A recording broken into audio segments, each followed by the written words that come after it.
말씀 보도록 하겠습니다. 제가 먼저 읽겠습니다. 예수께서 와서 보시니 나사로가 무덤에 있은지 이미 나흘이라. 많은 유대인들이 마르다와 마리아에게 그 오라비의 일로 위문하러 왔더니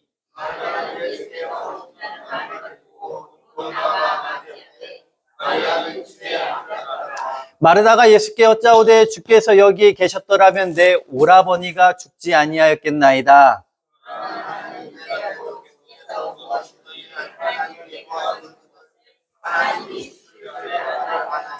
예수께서 이르시되 네 오라비가 다시 살아나리라.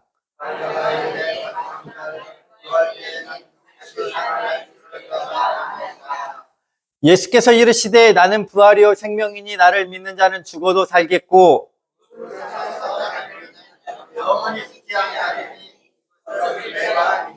이르되 주여 그러하외다. 주는 그리스도시요 세상에 오시는 하나님의 아들이신 줄 내가 믿나이다.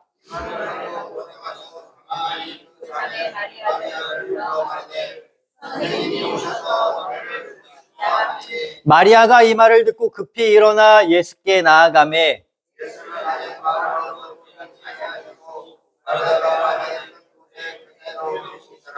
마리아와 함께 집에 있어 위로하던 유대인들은 그가 급히 일어나 나가는 것을 보고 곡하러 무덤에 가는 줄로 생각하고 따라가더니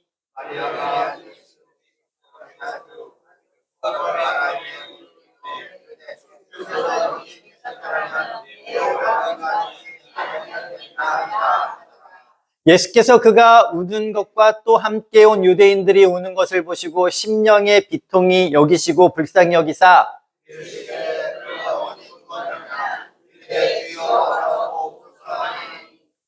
예수께서 눈물을 흘리시더라.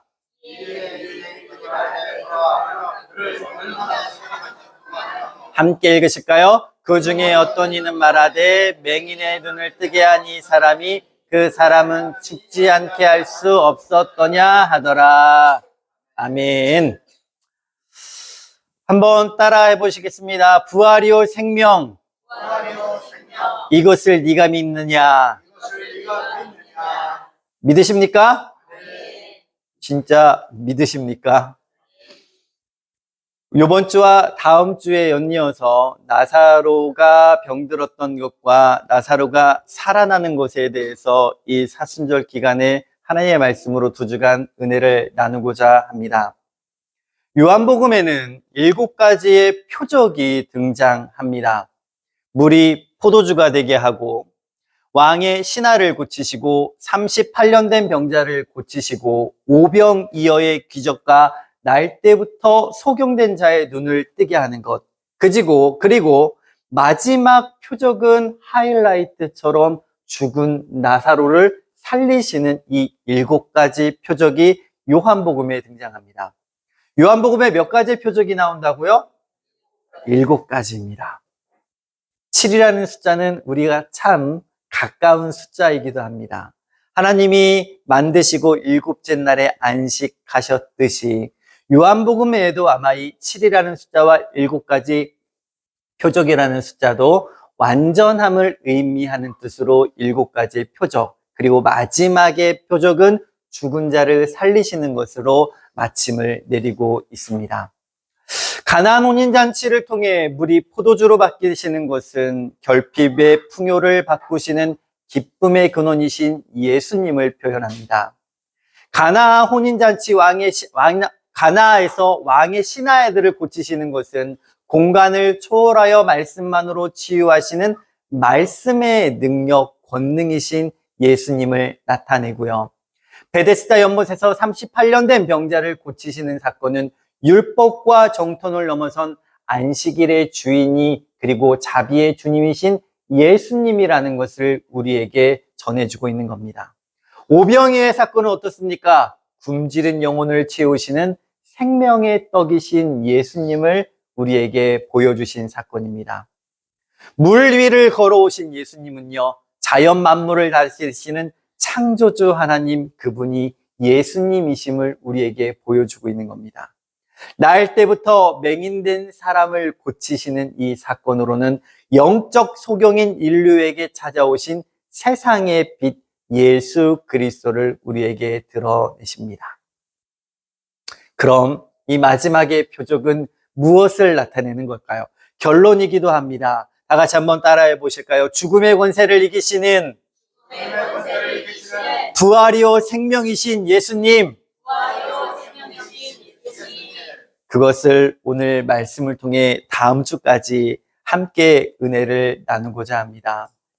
예수님께서 예루살렘에서 먼 거리, 성경에서는 요한이 세례를 침례를 주던 곳 베데스다라는 곳에 그곳에 계셨습니다. 그곳에 있으실 때에 급하게 예루살렘에 있는 마리아와 마르다 그 여인들을 통하여 한 사람이 예수님을 찾아와서는 나사로가 죽게 되었으니 예수님, 마리아와 마르다가 예수님을 급히 자신들의 집에 오기로 청합니다라는 이야기를 들었습니다.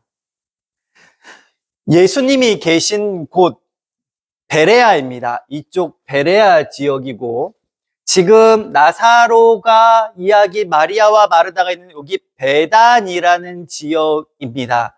이 지역은 매우 가파른 지역이어서 장정이 건전한 사람이 하루 종일 걸어가면 하루길 정도는 갈 수 있지만 그것도 매우 넉넉하지 않은 시점이에요.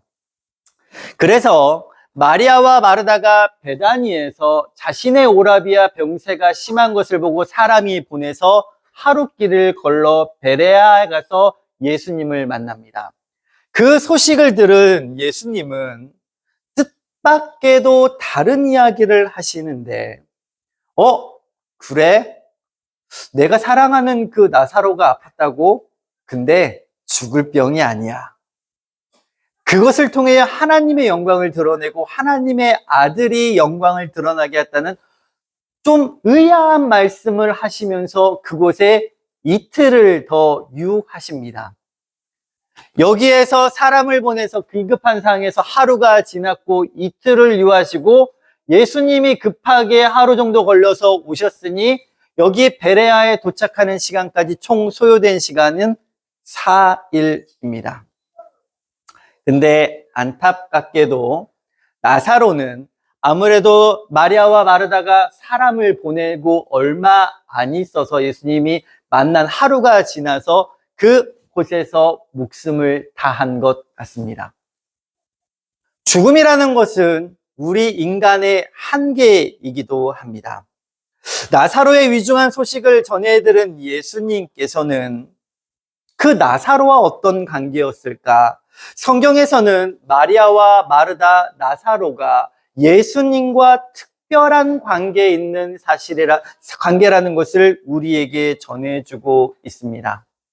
각별한 사랑의 관계였습니다. 성경에서 예수님께서는 본래 나사로와 그의 자매를 사랑하셨다고 명시하고 있고 나사로의 누이가 예수님께 사람을 보내어 소식을 전할 때도 주여 보시옵소서 사랑하는 자가 병들었나이다. 여러분, 사랑하는 자가 병들었으면 어떻게 해야 됩니까? 만약에 우리 권사님들이 아프셔가지고 목사님 좀 와주세요 라고 했는데 담임 목사가 이틀 뒤에 찾아갔다고 생각해 보세요. 어떠실 것 같으세요? 병원에 가서 긴급하게 수술을 받았는데 수술 다 끝난 뒤에 회복 중에 있을 때 목사님이 왔다고 생각해 보세요. 어떠시겠어요? 나 사랑 안 받나비요? 나만 싫어하나비요? 우리 집만 안 와? 저 집은 갔다 그러는데 왜 우리 집은 안 오셔? 이렇게 생각 들지 않을까요? 사랑 안 하시는 거야, 그거는. 왜? 내가 원할 때 안 왔잖아요. 내가 바랄 때 안 왔잖아.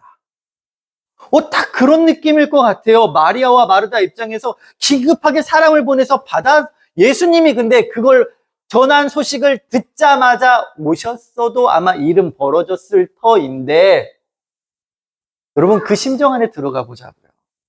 사랑하는 거 맞으실까요? 사랑한다면 우리 생각 같으면 바로 발걸음을 옮겨서 긴급히 가셨어야 하는데 예수님이 괜찮다는 거예요. 그리고 성경에서는 친밀한 사이라고 성경에 적고 있습니다. 나중에 우리 친구 나사로라고 예수님께서 말씀하시거든요. 이렇게 이야기한 사람이 없어요. 그러면 진짜 관계가 끈끈한 사이였는데 예수님은 가시지 않았어요.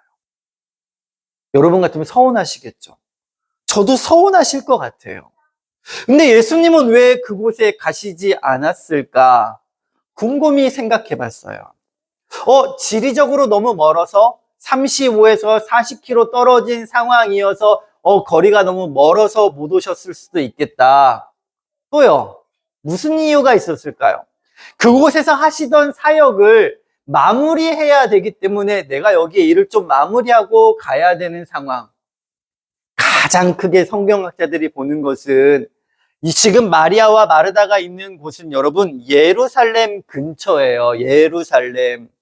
예루살렘에는 지금 누가 있는 상황이냐면 유대인들과 바리새인들이 예수님을 죽이려고 눈이 시뻘겋게 지금 찾고 있는 상황이에요. 그래서 이 베레아 지역은 그 사람들을 피해서 예수님이 안전하게 계실 수 있는 곳의 지형적인 특성도 갖고 있기 때문에 예수님이 그래서 못 오시겠구나. 이유인즉슨 마리아와 마르다도 이 사실을 알고 있었어요. 긴급한 상황으로 자신의 오라비가 아파서 예수님을 모시고자 하였지만 지금 이 지형 가운데 주변 가운데 예루살렘 성전에 예수님을 찾는 사람들의 눈이 얼마나 밝히 예수님을 찾고 있는지 알았기 때문에 매우 조심하고 있는 상황이 성경에 곳곳에 등장하고 있습니다. 근데 예수님이 어쨌든 오시지 않았어요. 그리고 예수님이 오실 그때쯤에는 이미 한참 장례 절차가 진행되고 있었습니다. 그래서 오늘 본문 말씀 17절 말씀으로 한번 다 같이 읽어볼까요? 성경 보시고 17절 읽겠습니다. 시작. 예수께서 와서 보시니 나사로가 무덤에 있은지 이미 나흘. 하루, 이틀, 사흘, 나흘. 우리나라는 장례를 며칠 치룰까요? 3일 치릅니다. 왜 3일 치룰까요? 시간적으로 3일 걸리니까 입간하고 하간하고 하간하고 발인까지 해서 가는 시간이. 근데 여러분, 유대 문화권에도 나흘이라는 장례 기간을 걸치는데, 왜냐하면 유대 전통에 따르면은 그 당시에 사람이 죽으면은 영혼이 떠나지 않고 이렇게 좀 머문다고 유대인들도 생각을 하고 있었던 거예요. 그래서 3일 동안에는 뭐 할 기회가 있다? 돌아올 기회가 있다고 바라보는 거예요. 우리나라도 3일장을 왜 옛날에는 여러분 장례식장 뒤편에다가 이 앞에 풍 해놓고 뒤에다가 아예 관까지 놓고 있었잖아요. 가끔 그런 뉴스들 있지 않습니까? 돌아가셨는데 며칠, 하루 이틀 뒤에 벌떡 일어나셔서 살아나셨다는 이야기들이 가끔 들릴 때가 있었던 것 같아요. 지금은 힘듭니다. 왠지 아세요? 돌아가시는 순간 다 어디로 들어가니까요, 냉동고로 들어가서 일어나실 수가 없어요. 죽으면 그때 바로 죽는 거예요. 다시금 살아날 기회를 안 줘요. 왜요? 냉동고에 들어가서 아무리 두드려도 모르거든요, 거기는.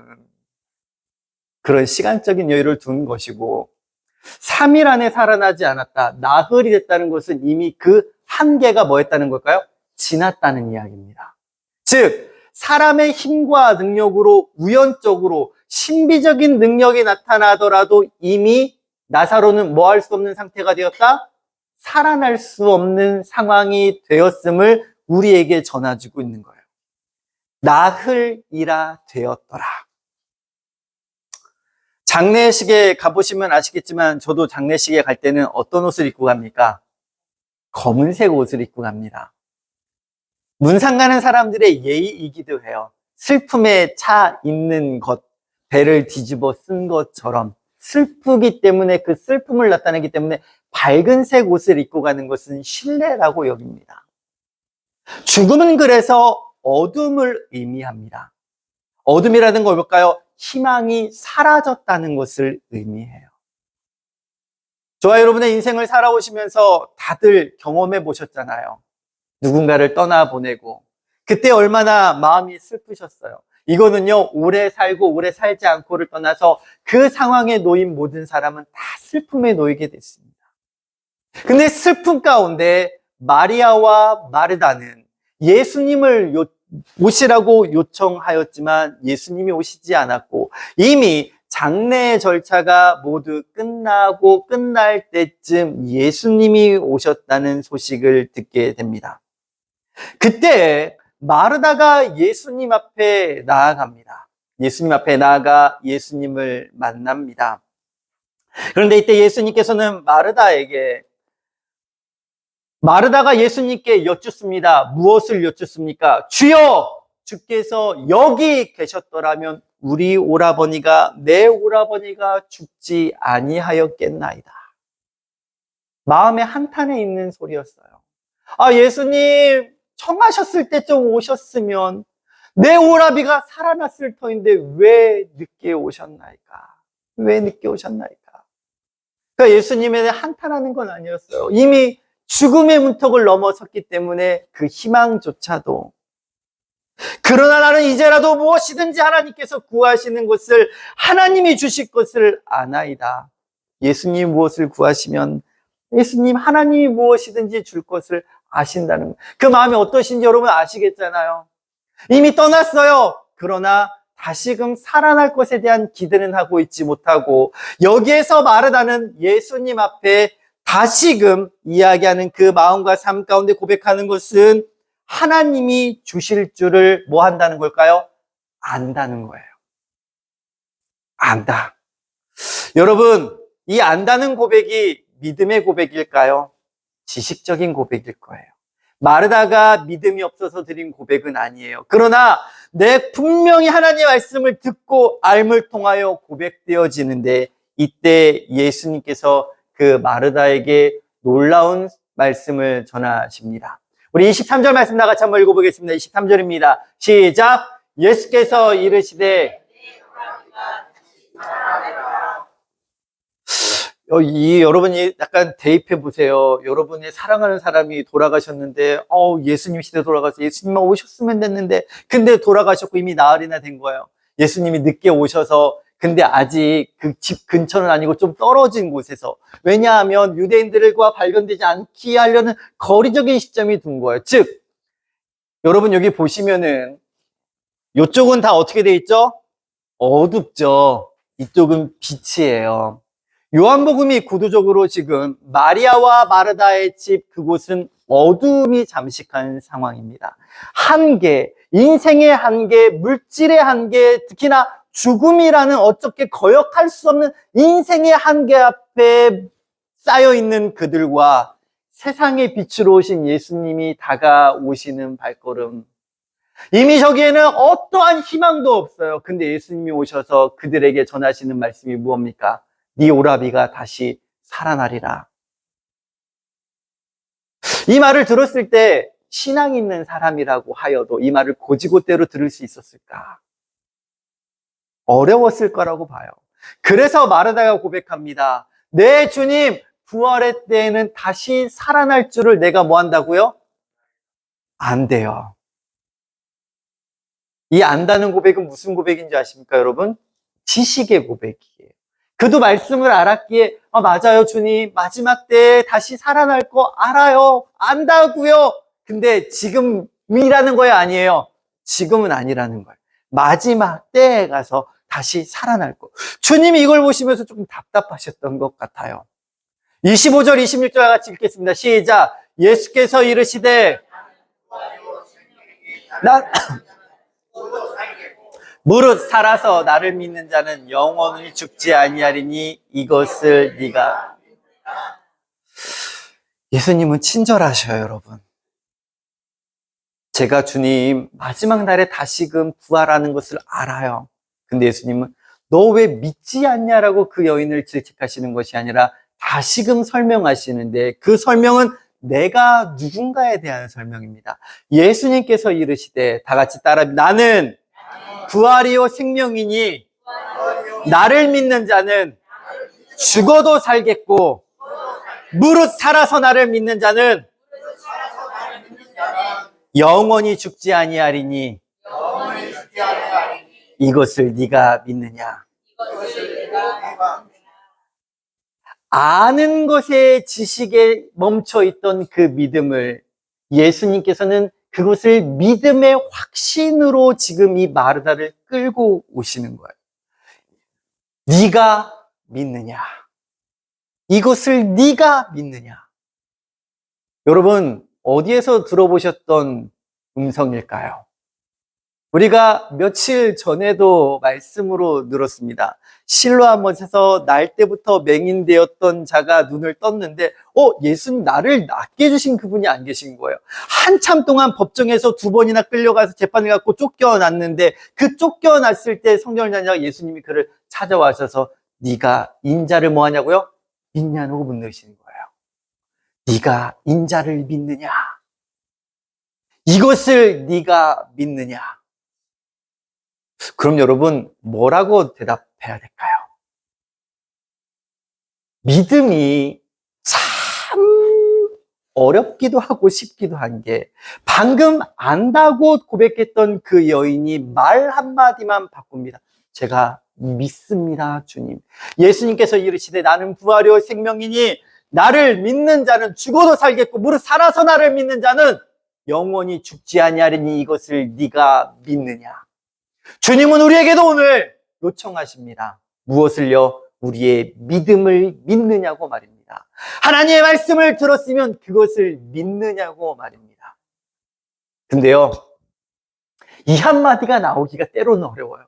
제가 믿어요. 뭘 믿어야 되는 걸까? 뭔가 행동으로 증명이 돼야 되고 성적표로 뭐가 나와야 되는 것처럼. 근데 주님은 그걸 원하시는 게 아니라 우리의 입술 가운데 고백을 원하신다는 거예요. 한번 따라해 보실까요? 네, 주님. 제가 믿습니다. 이 고백이 터져 나와야 된다는 거예요. 근데 고백이 쉽게 안 나올 때가 있어요, 여러분. 예수님 믿으세요? 믿죠? 천국 가셔요? 그러면 대답을 다 안 하셔요. 구원 받으셨어요? 잘 모르겠는데요, 목사님. 예수님 믿으시잖아요. 믿지요. 구원 받으셨어요? 그건 잘 모르겠슈. 여러분, 믿음은 나의 지식으로 아는 게 아니라 저와 여러분의 선포와 말씀과 내가 무엇을 의지하느냐에 달려있다는 거예요. 마리아와 마르다가 예수님을 요청하였지만 예수님이 머무셨던 이유는 무엇이었을까요?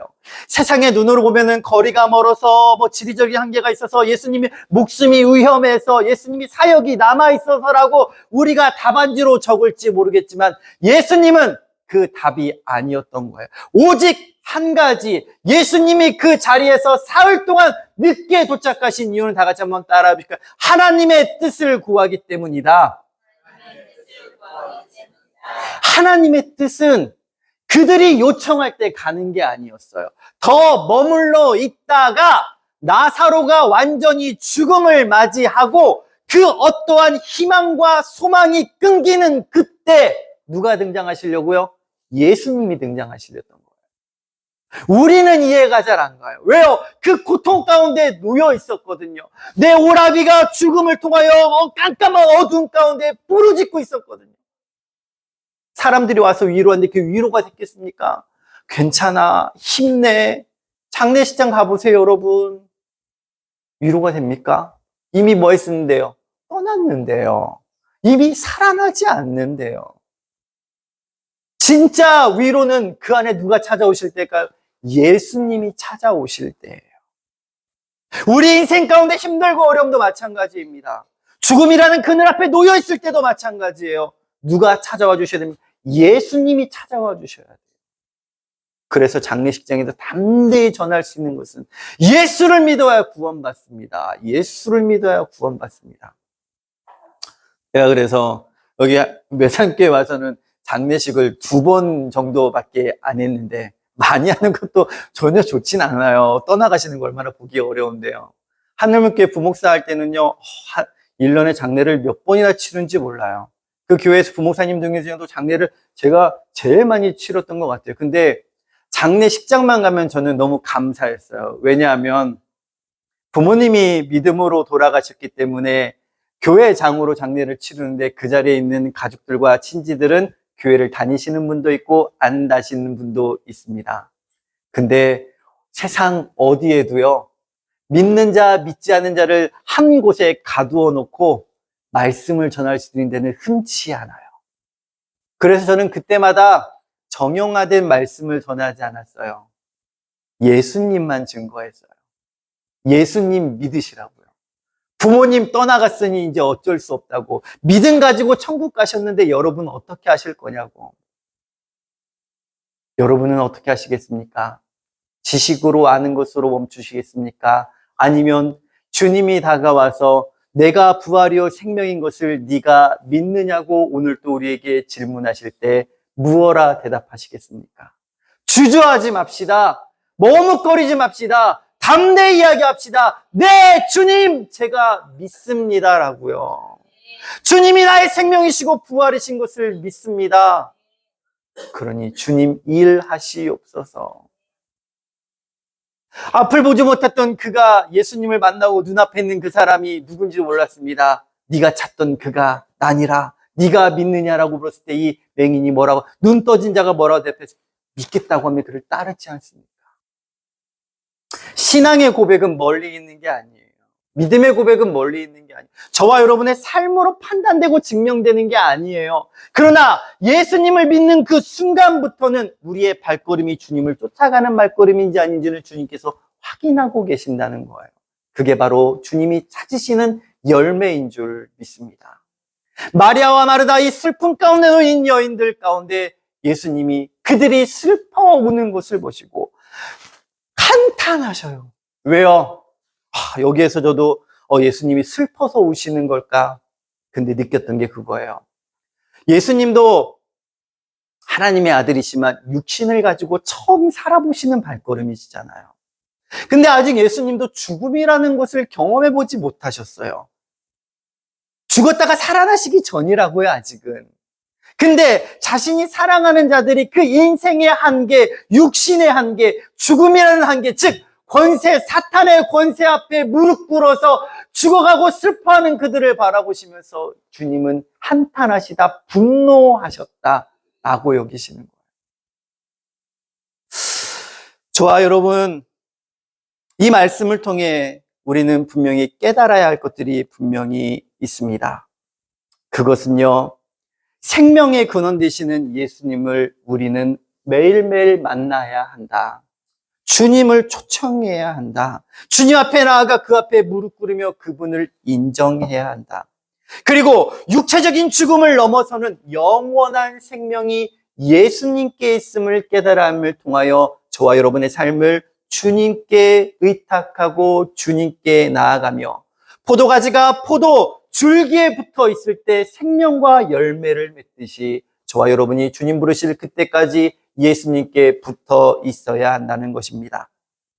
혹 육신의 죽음을 넘어서는 영원한 생명이 있음을 주님 앞에 깨달음을 통하여 죽어도 살겠고, 뭐한 자들은요, 주님을 믿는 자들은 죽어도 살겠고 나를 살아서 믿는 자들은 영원히 죽지 아니하리라. 그것은요, 그리스도 안에 있는 자는 영적인 죽음, 하나님과의 단절을 겪지 않는다는 거예요. 그래서 믿는 자들은 누구에게 끌림받아 성령님의 인도하심 따라 천국에 가게 되는 거예요. 그래서 믿음은 가장 소중한 것입니다. 믿는 자들은 가지만 믿지 않는 자들은 결코 가지 못하는 곳이 바로 그곳입니다. 또한 현재성을 지닌 구원의 은혜를 우리 삶 가운데 누리며 살아가야 돼요. 복음은 죽어서만 가는 천국을 바라보는 게 아니에요. 살아서 나를 믿는 자라는 이 고백 가운데에는 지금 이 땅에서 예수님을 믿는 즉시 영원한 생명이 시작된다는 사실을 보여주고 있는 거예요. 여러분, 천국만 바라보고 신앙생활하는 것도 잘못돼요. 왜요? 저와 여러분이 살아가는 인생을 천국의 삶으로 만들어 가야 되기 때문이에요.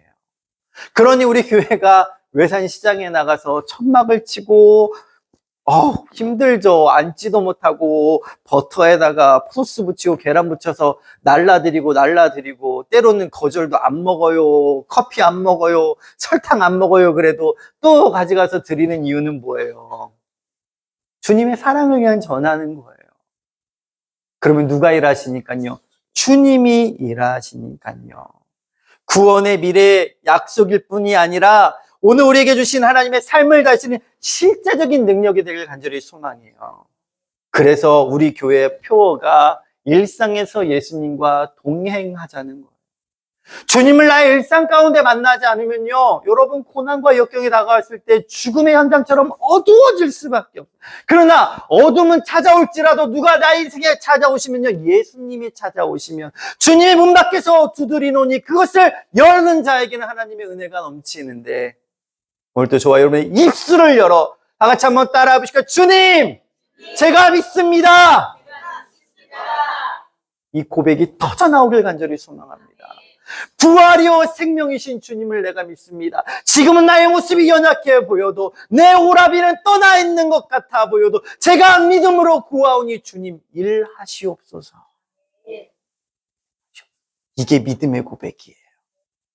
내가 하는 고백이 아니라고요. 주님께 맡기는 고백이 되어주는 줄 믿습니다. 그래서 고백합니다. 주는 그리스도시요 세상에 오시는 하나님의 아들이신 줄 내가 뭐 한다고요? 믿나이다. 마르다가 알면서 믿음의 고백으로, 베드로가 했던 고백처럼 신앙의 고백이 바뀌었어요. 주는 그리스도시요 세상에 오시는 하나님의 아들이신 줄 내가 믿나이다. 믿음의 고백을 날마다 합시다. 삶에서 안 된다고, 힘들다고, 불만, 불평, 좌절, 죽음의 그늘 앞에 놓인 고백이 아니라 인생을 주관하시고 생명을 주관하시고 오늘 또 우리에게 구원의 역사를 허락하시는 주님을 바라봄을 통하여 하나님의 아들을 고백하는 저와 여러분 되시길 간절히 소망합니다. 네 오라비가 다시 살아나리라.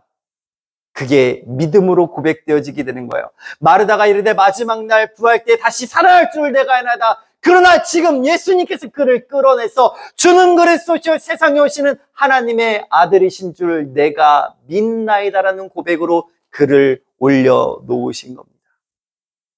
이제 무슨 일이 일어날까요? 그거는 다음 주에 더 깊이 말씀을 나누고자 해요. 결론은 아시잖아요. 나사로가 살아나는 이야기. 근데 그 말씀 가운데 우리가 붙잡고 내 신앙에서 어떻게 살아가야 되는지를 깊이 들어가 보려고 합니다. 한 주간에도 이 말씀을 깊이 묵상하세요. 죽음이 끝이 아니구나. 내 인생에 어려움이 왔다고, 두려움이 왔다고 끝이 아니구나. 누굴 만나면 됩니까? 예수님을 만나면 됩니다. 예수님을 만나면 됩니다. 아직 못 만나셨던 분을 구하십시오. 고백하십시오. 그것은 어려운 게 아니라 주님 제가 믿습니다라는 고백 가운데 터져나오는 은혜의 줄기가 되는 줄 믿습니다. 은혜의 줄기가 되는 줄 믿어요. 그래서 마지막 찬양으로 고백하길 원합니다. 내가 예수 믿고서 죄사함 받아 나의 모든 것 변했네. 함께 찬양하시겠습니다. 함께 힘차게 박수 찬양하겠습니다. 내가 예수 믿고서 죄사함 받아 나의 모든 것 다 변했네. 지금 내가 가는 길 천국 길이요 주의 피로 내 죄가 씻겼네. 나의 모든 것 변하고 그 피로 그 속 받았네. 하나님은 나의 구원 되시오니 내게 정죄야. 주님 밝은 빛 되사, 주님 밝은 빛 되사 어둠의 책 모든 것 다 변했네. 하는 길 전